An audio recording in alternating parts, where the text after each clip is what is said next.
Hi friends, welcome to Ajay Solutions YouTube channel.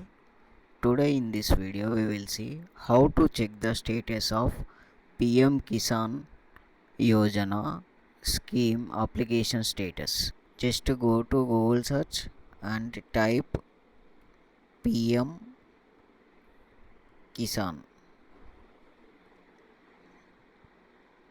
and you can see the first website pmkisan.gov.in. gov means government website. Just open this, just scroll down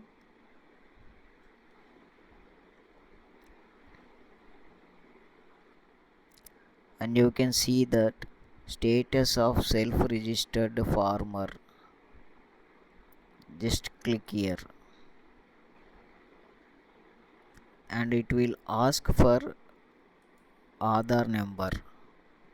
Just enter your Aadhaar number and after entering your Aadhaar number and after entering your Aadhaar number and proper captcha, it will show you the status whether it is approved or not.